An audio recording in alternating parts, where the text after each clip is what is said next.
Baik. Assalamualaikum warahmatullahi wabarakatuh. Rekan mahasiswa, pada hari ini kita kuliah perdana ya untuk mata kuliah pengambilan keputusan manajerial gitu ya.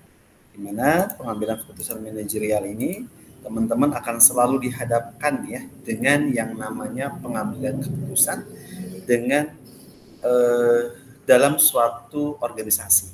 Ya. Sebelum kita mulai, dalam hal mata kuliah perdana ini kita ada beberapa jenis yang perlu saya jelaskan. Yang pertama mengenai penilaian.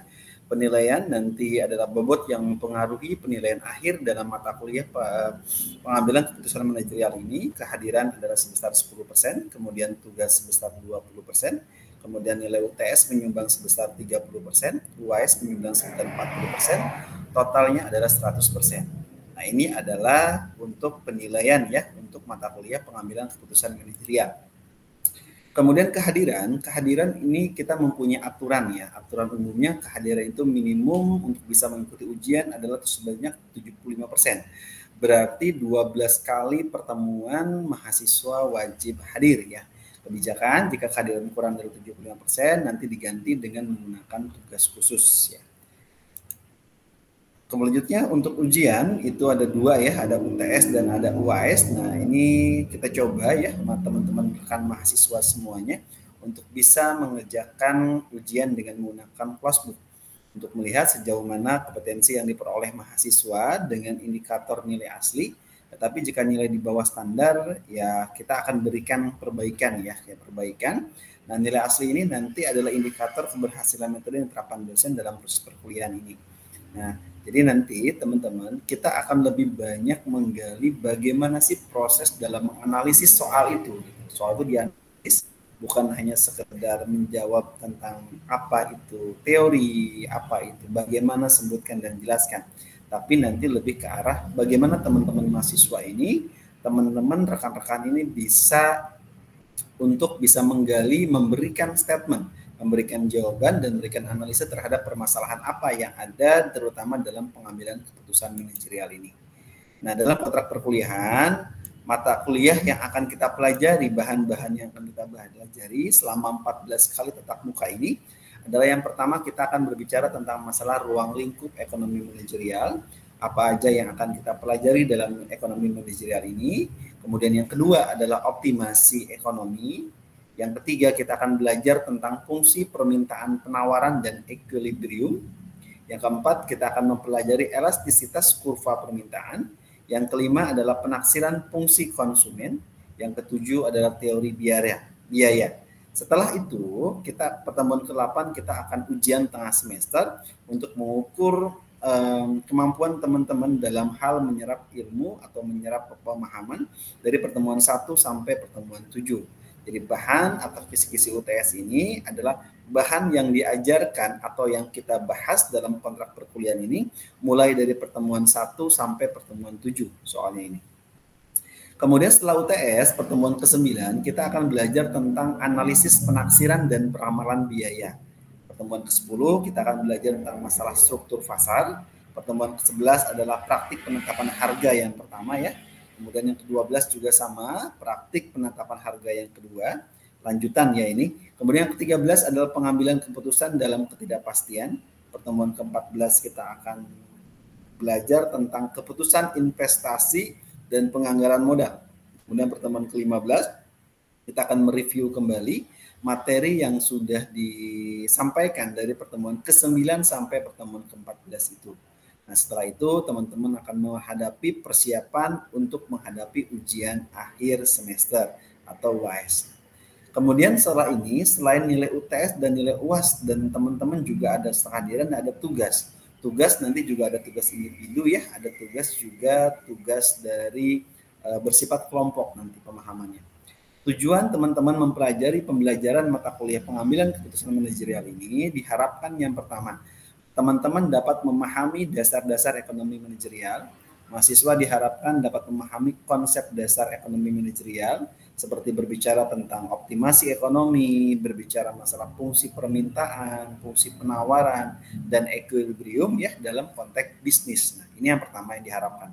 Kemudian teman-teman berikutnya setelah mempelajari mata kuliah pengambilan keputusan manajerial, teman-teman juga dapat menganalisis elastisitas kurva permintaan. Nah, yang diharapkan, kemampuan yang diharapkan adalah mahasiswa mampu ya atau harus dapat menginterpretasikan apa itu elastisitas kurva permintaan dan menggunakannya bagaimana untuk memahami perubahan permintaan pasar terhadap perubahan harga dan faktor-faktor lainnya. Kemudian tujuan yang ketiga adalah memahami perilaku konsumen. Tujuannya apa? Tujuannya agar mahasiswa dapat menganalisis perilaku konsumen dan faktor-faktor yang mempengaruhinya itu apa saja. Ini yang dapat membantu bisnis dalam merancang strategi pemasaran yang mana yang lebih efektif. Kemudian tujuan keempat adalah mengerti teori biaya. Mahasiswa diharapkan memahami dasar-dasar teori biaya dalam produksi dan bagaimana biaya dapat mempengaruhi keputusan bisnis. Kemudian selanjutnya tujuan yang kelima adalah mahasiswa mampu melakukan analisis, penaksiran, dan peramalan biaya. Tujuannya agar teman-teman mahasiswa ini dapat memproyeksikan biaya masa depan dan melakukan analisis perbandingan dengan biaya sebelumnya untuk pengambilan keputusan yang tepat. Kemudian tujuan yang keenam adalah teman-teman dapat memahami struktur pasar. Bagaimana mahasiswa diharapkan memahami berbagai macam struktur pasar seperti pasar persaingan sempurna, pasar monopoli, oligopoli, dan persaingan monopolistik serta dampaknya terhadap kebijakan harga dan strategi bisnis. Kemudian tujuan yang ketujuh, teman-teman sedang mempelajari mata kuliah ekonomi pengambilan keputusan manajerial ini, teman-teman dapat memahami praktik penetapan harga. Tujuannya apa? Tujuannya di sini agar teman-teman mahasiswa ini dapat memahami berbagai macam pendekatan dalam penetapan harga produk atau layanan dan bagaimana ini berkaitan dengan tujuan bisnisnya itu apa. Kemudian tujuan ke-8, teman-teman mampu mengambil keputusan dalam ketidakpastian. Diharapkan mahasiswa dapat mengembangkan keterampilan pengambilan keputusan yang baik dengan dalam situasi ketidakpastian, termasuk juga penggunaan alat analisis risikonya seperti apa. Kemudian tujuan ke-9, teman-teman mampu mengambil keputusan investasi dan penganggaran modal. Tujuannya adalah agar mahasiswa dapat memahami proses pengambilan keputusan, investasi dan penganggaran modal, termasuk juga penilaian proyek ya, analisis risiko dan pengembangan sumber daya finansial. Kemudian setelah mempelajari ini, teman-teman dengan mencapai tujuan-tujuan yang telah disebutkan tadi, mahasiswa akan memiliki landasan yang kuat untuk memahami dan mengelola aspek ekonomi dalam konteks manajerial, serta dapat mengambil keputusan yang lebih informasional dan tepat dalam dunia bisnis yang dinamis saat ini. Terima kasih. Nah, untuk pertemuan pertama saya rasa cukup ya, karena ini adalah tentang masalah kontrak perkuliahan dan bagaimana teman-teman bisa menyelesaikan mata kuliah ini dan mulai bisa merancang segala sesuatu yang berhubungan dengan apapun yang keinginan teman-teman ini agar teman-teman bisa mendapatkan nilai maksimal. Ya, diperhatikan baik itu nilai ujian ya, ujian UTS, UAS-nya, kemudian tugasnya, kemudian absensinya, tolong diperhatikan agar teman-teman bisa lulus semua dengan hasil yang maksimal. Saya rasa cukup untuk pertemuan perdana ini. Terima kasih. Wabillahi taufiq wal hidayah. Wassalamualaikum warahmatullahi wabarakatuh.